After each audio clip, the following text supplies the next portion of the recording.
জামাত ইসলামী তার শরীকদের কিনে দেশব্যাপী যখন দাপিয়ে বেড়াচ্ছেন এবং খুলনাতে জামাত তার এক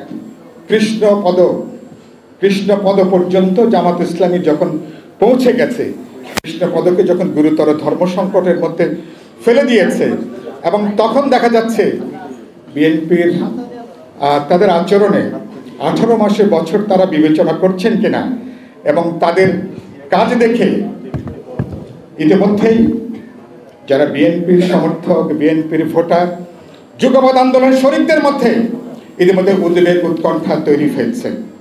এবং আমরা দেখছি সেখানে যে আজকে যুগপথের আন্দোলনের শরীকদের মধ্যে বিএনপির এই আচরণের ব্যাপারে একটা মনস্তাত্ত্বিক দূরত্ব ইতিমধ্যে তৈরি হয়েছে। নানা ধরনের সংশয়, অবিশ্বাস, অনাস্থার শেকড়টাও ক্রমান্বয়ে বিস্তৃত হচ্ছে। এটা কোনোভাবেই কাম্য নয়, এবং এই মনস্তাত্ত্বিক দূরত্ব যদি বাড়তে থাকে তাহলে এটা রাজনৈতিক দূরত্ব তৈরি করতে পারে। সুতরাং অথচ এই মুহূর্তে বাংলাদেশের যে গতি, আগামী পার্লামেন্ট নির্বাচন,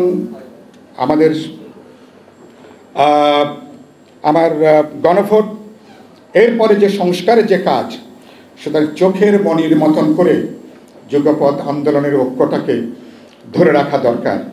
কিন্তু বিএনপি তার প্রার্থিতা ঘোষণা করেছেন 1 মাস হয়ে গেল। গত মাসের 3 নভেম্বর, আজকে হচ্ছে 4 ডিসেম্বর। এই 1 মাসে বাস্তবে দেখা যাচ্ছে তারা অনেক শরীকদেরকে, অনেক বন্ধুদেরকে, তারা অনেককে প্রায় বেকার বা আধা বেকার অবস্থায় তারা কিন্তু রেখে দিয়েছেন। এগুলো কোনো ভালো লক্ষণ না। অন্যদের নির্বাচনে প্রস্তুতি প্রচারণা যখন প্রায় অর্ধেক শেষ, এখনো পর্যন্ত বিএনপি তার নিজেরও প্রস্তুতি কিভাবে খুবই লেজে গোবরে অবস্থা, এবং আমরা যারা রাজপথে বিএনপির সাথে একটা লড়াকু জানবাজি লড়াই করেছি, সেই বন্ধুদের সাথেও এখনও বিএনপির নির্বাচনী সমঝোতা, বোঝাপড়া, নির্বাচনের ভিত্তি, এই জায়গাটা এখনও চূড়ান্ত করতে পারিনি।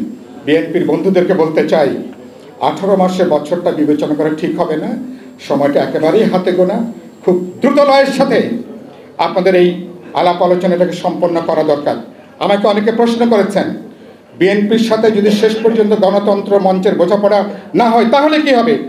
আমাদের নেতৃত্ব ইতিমধ্যে জোনায়েদ সাকি, আমাদের নেতারা কথা বলেছেন, মঞ্চ তার স্বাধীন জায়গা থেকে আছে, মঞ্চ তার স্বাধীন অবস্থান থেকে লড়াই করবে, যেভাবে রাজপথে লড়াই করেছে।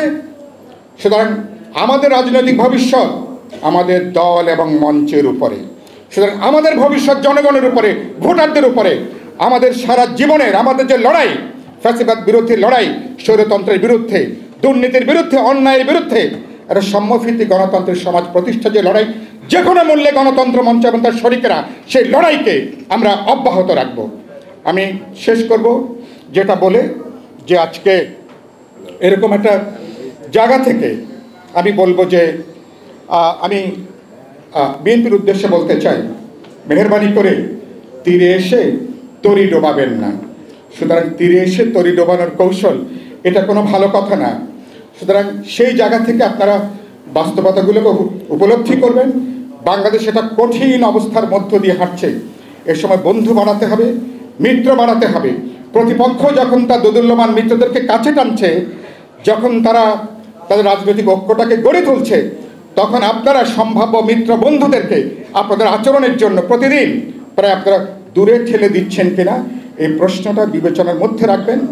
আমরা মঞ্চ স্বাধীন জায়গা থেকে কথা বলছি। হ্যাঁ, বিএনপির সাথে নিশ্চয়ই আমরা রাজনৈতিক সমঝোতা, বোঝাপড়া তৈরি করতে চাই, নির্বাচনে আসন সমঝোতা করতে চাই। পাশাপাশি অপরাপর গণতান্ত্রিক, দেশপ্রেমী সকল রাজনৈতিক দল এবং শক্তির সাথেও নির্বাচন থেকে শুরু করে আগামী রাজনীতিতে কীভাবে আমরা মেরুকরণ গড়ে তুলব গণতন্ত্র মঞ্চ, সেই কাজটাকেও আমরা অব্যাহত রাখব।